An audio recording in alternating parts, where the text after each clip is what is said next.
السلام علیکم بچوں، کہیے بچے آپ کیسے ہیں؟ ٹھیک ٹھاک خیریت سے؟ پیارے بچوں، ہم نے سوالات جو ہیں ان کو ہم نے مکمل کیا ہے،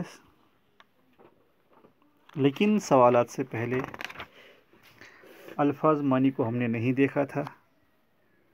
سب سے پہلے ان کو دیکھتے ہیں، اس کے بعد آگے جاتے ہیں، ہے نا بچوں؟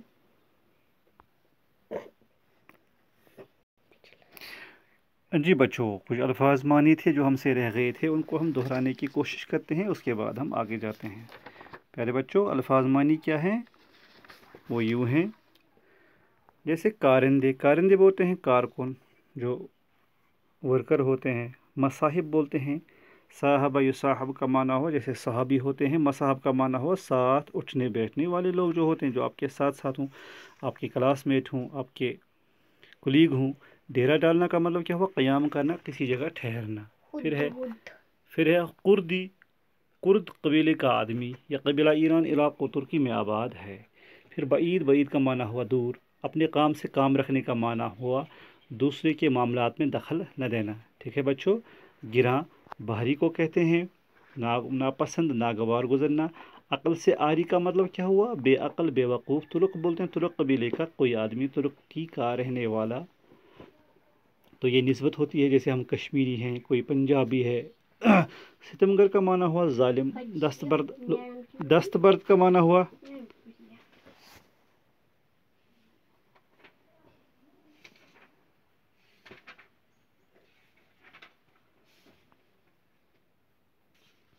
ہاں جی، دستبرد کا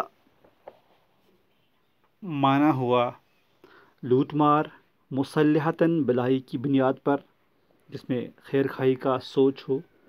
رنجیدہ کا معنی ہوا دکھی ہونا، غمگین ہونا، رات بھر ستارے گنتے رہنا، نیند بالکل نہ آنا، زہر کے گھونٹ پینا یا نگلنا، ناگوار کو گوارا کرنا، کسی ناگوار بات کو برداشت کرنا۔ تو پیارے بچوں، ملامت کرنا، برا بلا کہنا، محفل آراستہ کرنا، مجلس سجانا۔ ذلت بولتے ہیں حقارت، سنگ دلی، رسوائی، کسی کی ذلت کرنا یا سنگ دل بننا، بات نہیں ماننا۔ جلاد بولتے ہیں قتل کرنے والا۔ گردن مارنے کا مطلب کیا ہوا؟ تلوار سے گردن اڑانا، قتل کرنا۔ بے باک بولتے ہیں بے خوف شہرہ بولتے ہیں شہرت جس کی مشہوری ہو۔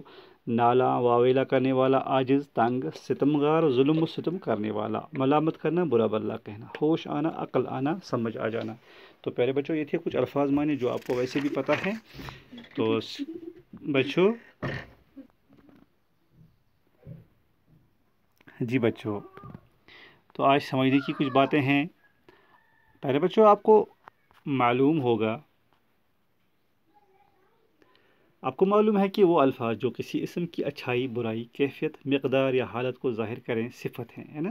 ایڈجیکٹو کہلائے جاتے ہیں۔ صفت جو اچھائی برائی کہے، یا اس کی کیفیت کیا ہے، اس کی مقدار کیا ہے نا، اس کی حالت کیا ہے، ان تمام چیزوں کو جو ظاہر کرے اسے صفت کہا جاتا ہے۔ اور جن اسموں کی بلائی برائی یا حالت ظاہر ہو انہیں موصوف کہتے ہیں۔ صفت موصوف یعنی ناؤن اینڈ ایڈجیکٹو۔ مثلاً گہرا کنواں کی خوبی کیا ہے؟ صفت کیا ہے؟ گہرا ہے۔ کشمیری شال کی خوبی کیا ہے؟ وہ کہاں کا ہے؟ اس کی نسبت کہاں سے ہے؟ کشمیر کے ساتھ۔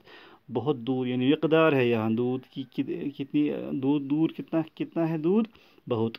10 کیلے، ہے نا، گنتی وغیرہ، اس کی مقدار یہ بھی بتاتا ہے۔ تو یہ سبھی صفت موصوف میں آ جاتا ہے۔ ان میں گہرا کشمیری بہت اور 10 صفت ہیں، اور کنواں شال دودھ اور کیلے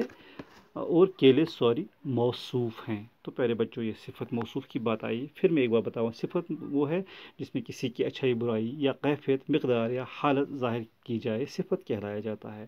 اور موصوف اس کو کہتے ہیں جس کی صفت بیان کی جائے، جس کی صفت خوبی بیان۔ اس کو نعت اور منعوت بھی کہتے ہیں۔ کیا کہتے ہیں؟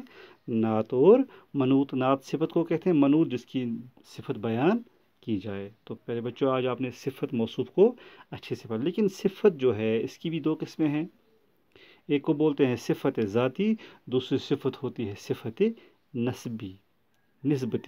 صفت ذاتی، صفت نسبتی، جیسے کسی کے ساتھ نسبت ہو تو اس کو وہ بھی صفت میں آ جاتا ہے، یا کوئی خوبی بذات خود کسی میں موجود ہوتی ہے نا۔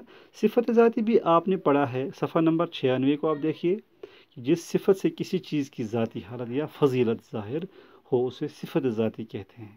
ٹھیک ہے بچوں؟ مثلاً بڑا بھائی، شریف لڑکا، ظالم بادشاہ، بھاری بوجھ وغیرہ۔ ان میں بڑا، شریف، ظالم اور بھاری صفت ذاتی، یہ کون سی صفت ہیں؟ ذاتی صفت ہے۔ اب غور سے ان جملوں کو پڑھیے۔ اے کردی شخص کیوں بے زبان کو مارتا ہے؟ اے ترکی شخص جب تو نہیں جانتا تو خاموش رہے نا۔ ترکی، کردی ہے نا، کرد کے رہنے والے، تو یہ بولتے ہیں، اس کو ہم کیا کہتے ہیں؟ ان جملوں میں دیہاتی شخص کا تعلق کرد قبیلے سے ہے اور دوسرے شخص کا تعلق ترک قبیلہ سے ہے۔ اس صفت کو جو کسی شخص یا چیز کا تعلق دوسرے شخص یا چیز سے کسی نہ کسی طرح ظاہر کرے، صفت نسبتی کہلایا جاتا ہے۔ جیسے کسی کے ساتھ کوئی ریلیونس ہو، کوئی نسبت ہو، کوئی وابستگی ہو۔ جیسے عربی گھوڑا، گھوڑا کہاں کا ہے؟ عرب کا۔ کشمیری شال، شال کہاں بنا ہے؟ کشمیر میں۔ نمکین چائے، چائے کس نوعیت میں ہے؟ نمکین ہے نا۔ جیسے نمکین، شیرین چائے، نمکین چائے نا، آپ سمجھ گئے؟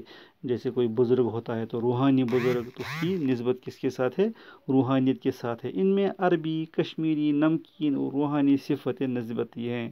تو پہلے بچوں کچھ سوالات آگے ہیں جو آپ کی ذہنی آزمائش کے لیے ہیں، انشاءاللہ ان کو کل دیکھنے کی کوشش کرتے ہیں۔